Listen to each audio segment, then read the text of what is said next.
నమస్తే. ఇన్నాళ్ళు నన్ను సపోర్ట్ చేస్తూ, ఎంకరేజ్ చేస్తూ మీ ప్రేమని నాకు అందిస్తున్న ప్రతి ఒక్కరికి కృతజ్ఞతలు.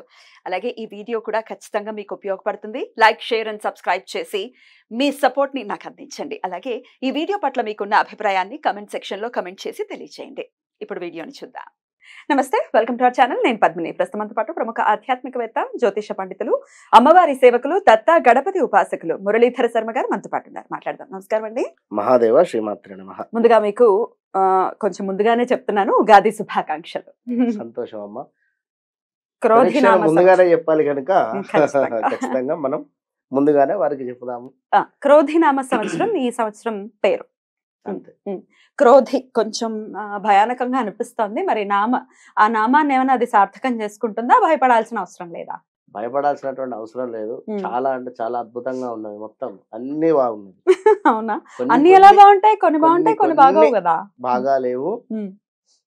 ఒకటి బాగా లేదనుకుంటే మరొకటి బాగుంటుంది. అంటే ఏది రాశి అని కాదు, వారికి మన నడిచేటువంటి పరిస్థితులలో ఏదో ఒక మైనస్ జరుగుతుందంటే మరొక ప్లస్ జరగడము. ఎందుకంటే గత 2 సంవత్సరాలు అవుతుంది గురువు మారక. మాక్సిమం సంవత్సరం మీద 8-10 నెలలు అయిందమ్మా. ఎందుకు అంటే ఇటు వక్రం వచ్చి ఒక 3 నెలలు ఉండిపోయింది. అదొకటి. కనుక మాక్సిమం ఒక 1.5 year కు అబౌవ్ అయిందంటే ఈ 1.5 year లో ఎంతమంది స్ట్రక్ అయిపోయి ఉన్నారో వారందరికీ కూడా ఇప్పుడు రిలీజ్ అంటే రైట్. అయితే ఇప్పుడు ఒకసారి గ్రహస్థితిని చెప్పేసుకుందాము, దాని తర్వాత రాశి ఫలాల్లోకి వెళ్దాం. తప్పకుండా చెప్పండి. మనకు ఏప్రిల్ 9వ తారీఖు నాడు అమావాస్య అటు పిమ్మట క్రోధినామ సంవత్సరం మొదలవుతూ ఉన్నది కనుక ఒక 10-15 రోజులు 20 రోజుల తర్వాతనే గురుగ్రహము ప్రజెంట్ మాత్రము మేషంలో ఉన్నాడు. ఇక్కడ నుండి వృషభానికి షిఫ్ట్ అయ్యేటువంటి పరిస్థితి. కరెక్ట్ గా కూడా మే 1 నుండి 2వ తారీఖు ఆ ప్రాంతంలోనే వెళ్ళిపోతున్నాడు. అయినప్పటికీ కూడా మనకు ఏప్రిల్ నుండే రిజల్ట్ ఇవ్వడం స్టార్ట్ అవుతుంది. ఏప్రిల్ 2nd వీక్ నుండే. కనుక గురుగ్రహం వచ్చేసి మనకు ఇక్కడ మేషానికి అంటే 2వ స్థానంలో ఇలా ప్రతి గ్రహానికి మనం దాన్ని చూద్దాం. ఇక శని భగవానుడు అంటే ఇప్పట్లో మారేది లేదు. శని భగవానుడు ఇప్పట్లో మారేది లేదు, కానీ వక్రం తిరిగేది ఉంది. మళ్ళీ వక్రం తిరిగేది ఉంది. అప్పుడు ధనస్సు రాశి వారికి మరలా మకర రాశి వారికి ఇబ్బందులు ఉన్నాయి. ఎలాగో మకర రాశి వాళ్ళు ఏళ్ళనాటిలోనే ఉన్నారుగా. అయినా వక్ర చూప లేకపోతే వక్ర గతి కూడా ఉందా? సంపూర్ణ వక్ర దృష్టి మాత్రం. వక్రం తిరగడము అంటే కంప్లీట్ గా వెనక్కి రాడు కానీ వక్రం. అప్పుడు ధనస్సు రాశి వారికి, అదే విధంగా మకరానికి ఇక రాహుకేతువులు అంటే ఇప్పట్లో వారిని వాళ్ళు కదిలేటువంటి పరిస్థితి లేదు కనుక అవి ఇచ్చేటువంటి రిజల్ట్స్ కొన్ని గ్రహాలకు రాశులకు ఏ విధంగా ఉంటుంది అనేటువంటి విషయం చూసుకుందాము. మెయిన్ ఏమిటి అంటే గురువు చాలా పెద్ద గ్రహం ఇది. శని భగవానుడు గురుగ్రహము కనుక ఇప్పట్లో శని భగవానుడు మారటం లేదు కనుక శనికి సంబంధించినటువంటి రిజల్ట్ ఎవరైతే పొందుతూ ఉన్నారో అవి అలాగే ఉంటవి.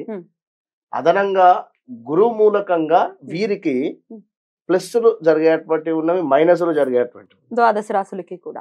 ఇంకా మిగతా గ్రహాలు కూడా అనుమానం రావచ్చు. మిగతా గ్రహాల వాటి సంచారం ఎలా ఉంటుంది? సూర్యుడు ఏమిటి అంటే మనకు నెల మారడము, చంద్రుడు ప్రతిరోజు రోజున్నరలో మారేటువంటి పరిస్థితి. శుక్రుడు వచ్చేసి మనకు 18 to 22 days లోపే. కుజుడు వచ్చేసి మనకు మాక్సిమము నెల కంటే ఎక్కువనే ఉంటాడు. 40 రోజులు 41 రోజులు అట్లా ఉంటాడు. ఇలా గ్రహాలన్నీ అవి మారుతూ ఉంటవి. బుధుడు కూడా అంతే 20 to 30 days లోపే మారుతాడు. ఇవన్నీ అంటే ఇక వాటి రిజల్ట్స్ అవి ఇస్తవి. కానీ మెయిన్ ఏమిటంటే మనకి ఇవే మెయిన్ ఏమిటి అంటే మనకి ఇచ్చేది గురువును శని మాత్రమే. ఇక సూర్యుడు మారేటువంటి సందర్భంలో కొన్ని డిస్టర్బెన్స్ అయినప్పటికీ కూడా మోస్ట్ ఎవరైనా కూడా ఒక పర్మనెంట్ జాబ్ కానీ, లేదా ఒక హౌస్ కట్టుకోవాలనేటువంటి ఆలోచన కానీ, లేదా ఒక వివాహం కానీ, విదేశీ ప్రయాణం కానీ, ఇలాంటివి పర్మనెంట్గా ఉండేటువంటివి వీళ్ళు ఇచ్చేస్తారు. పర్మనెంట్ సొల్యూషన్స్ వీళ్ళు ఇస్తారు. ఇప్పుడు ఉదాహరణకు సూర్యుడు మారాడు అనుకుందాం. ఎగ్జాంపుల్, సూర్యుడు ఏమిటి? గొడవలకు కారకుడు. అదేవిధంగా గౌట్ రిలేటెడ్ ఏమైనా ఎగ్జామ్స్ రాస్తూ ఉంటే అందులో వీరు ఉత్తీర్ణులు కావడానికి కానీ ఇవన్నీ కూడా ఉపయోగపడుతూ ఉంటాడు. ఇలా శుక్రుడు ఏమిటి? కలత్రకు కారకుడు. అది కొంచెం ఉండేటువంటి స్థానాలు ఇక్కడ మనకు ఆ, ఈ కేతు. ఓకే అదే కేతు ఉండేటువంటి స్థానంలో మనకు కన్యలో కన్య. శుక్రుడు నీచబడుతూ ఉంటాడు. ఉమ్. ఇక్కడ ఉన్నట్టయితే మీనరాశి వారికి కాస్త ఇబ్బందులు ఇట్లా అదొక 1 month పీరియడ్. కానీ ఇది ఏమిటంటే మనకు 1 Long year, period. 1.5 year long period. Long period మనకు పర్మనెంట్ గా వెల్ సెటిల్డ్ ఇచ్చేటువంటి గ్రహాలు. సరే, మరి ద్వాదశ రాశులకి కూడా ఈ క్రోధినామ సంవత్సరం ఎలా ఉండబోతోందో చూద్దామండి. తప్పకుండా అమ్మా, మరి సింహరాశి వారికి ఎలా ఉండబోతోందండి క్రోధినామ సంవత్సరం? తప్పకుండా అమ్మా. సింహరాశి వారికి ఆదాయం 2, వ్యయము 14గా చూపించడం జరుగుతున్నది. వీరికి గురువు 10వ స్థానంలో ఉండడం చేత ఉద్యోగంలో చక్కటి మార్పులు కావచ్చును. అదేవిధంగా జాబ్ రిలేటెడ్ చేంజెస్ మాత్రం అద్భుతంగా ఉన్నవి అని చెప్పవచ్చును. కానీ సప్తమ శని మూలకంగా మరికొన్ని ఇబ్బందులు కూడా గోచరిస్తూ ఉన్నవి. అవి ఏమిటి అనేటువంటి విషయాన్ని ఒకసారి క్షుణ్ణంగా కూడా చూసుకుందాము. మరి ముందుగా ఈ యొక్క గురుగ్రహము సింహరాశి వారికి 10వ స్థానంలో ఉండడం చేత ఇచ్చేటువంటి రిజల్ట్ ఏమిటి అనేటువంటి విషయాన్ని చూసుకున్నట్టయితే ఆ చేయ వృత్తులందు చక్కటి లాభాలు గోచరిస్తూ ఉన్నాయి. అదేవిధంగా అన్ని రంగాల వారికి లాభాలు, ఇంటి యందు వివాహాది శుభకార్యాలు చేయుట, నూతన గృహ నిర్మాణము, విందు భోజనాలు, అనుకోకుండా బంధువుల రాక, ఇంటి యందు పండుగ వాతావరణాన్ని ఏర్పరచుకునేటువంటి పరిస్థితి, అదే విధంగా నూతన వస్తువులు తీసుకునేటువంటి పరిస్థితి, బంగారం కావచ్చును, అదేవిధంగా వాహనం కావచ్చును, భూమి కొనడం కావచ్చును, ఇలాంటివి చక్కటి గృహ నిర్మాణాలు ఇవన్నీ కూడా గోచరిస్తున్నాయి. సమాజంలో మీకుండేటువంటి గౌరవం అద్భుతంగా ఉండేటువంటి పరిస్థితి. కుటుంబంలో మీ ఇంట్లో ఎవరైనా మీ యొక్క పిల్లలకు కావచ్చును, అదేవిధంగా ఎవరికైనా మరొక సంపాదన అనేటువంటిది మొదలయ్యేటువంటి పరిస్థితి గోచరిస్తుంది. ఇంకా మీకు ఎవరైనా మనీ ఇవ్వాలి అని అనుకునేటువంటి సందర్భంలో ఇప్పుడు తప్పకుండా మీకు వారు తొందరలోనే ఇస్తారు అనేటువంటి విషయాన్ని గమనించుకోండి.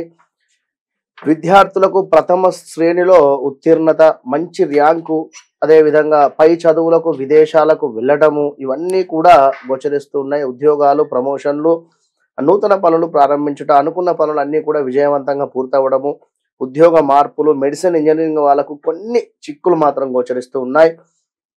ఇంకా బ్యాంకు రుణాలు ఏవైతే ఉన్నాయో అవి రావడం కావచ్చును, నూతన పనులు ప్రారంభించుట, అనుకున్న పనులు ఏవైనా కూడా, డాక్టర్లకు మంచి పేరు రావడము, అదేవిధంగా గతంలో నిలిచిన పనులు ఏవైతే ఉన్నాయో అవి తప్పకుండా కూడా ఇప్పుడు ఈ సంవత్సరంలో పూర్తయ్యేటువంటి పరిస్థితి.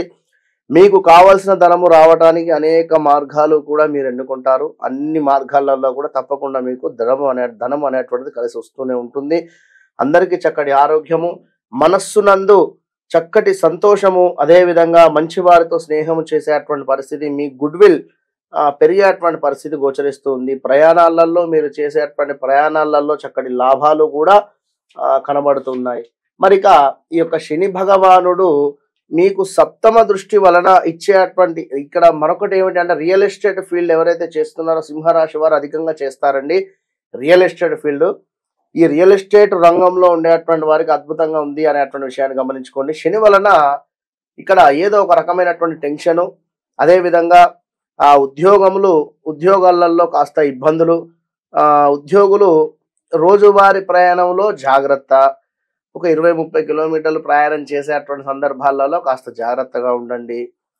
పరిచయం లేని వ్యక్తుల నుండి కాస్త ఇబ్బందులు గోచరిస్తున్నాయి, జాగ్రత్తగా ఉండండి. ఎవరికి మాత్రము డబ్బులు ఇవ్వకూడదు, నమ్మకండి ఎవరిని కూడా. వ్యాపారం అందు కూడా కాస్త మోసపూరితమైనటువంటి వాతావరణం కనబడుతుంది.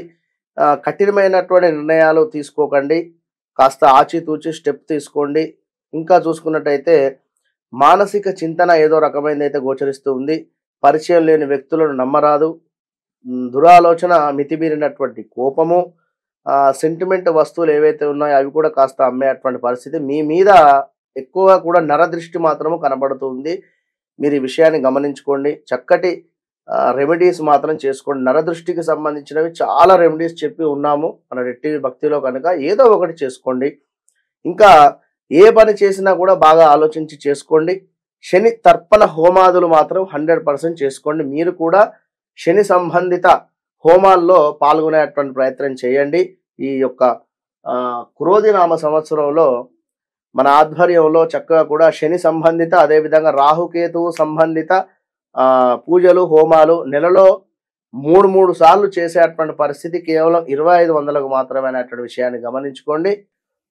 మీరందరూ కూడా ఈ యొక్క శని బాధ నుండి, అదేవిధంగా రాహుకేతువుకు సంబంధించినటువంటి ఇబ్బందులు ఎదుర్కొనేటువంటి వారు ఎవరు అనేది కూడా చెప్పడం జరుగుతుంది కనుక మీరు మీ యొక్క వీలుబాటు పట్టి చేసుకోండి. లేదు అనుకుంటే శ్రీరామ ఆపదుద్ధారక స్తోత్రాన్ని చదువుకోండి, మంచి ఫలితం ఉంటుంది తప్పకుండా.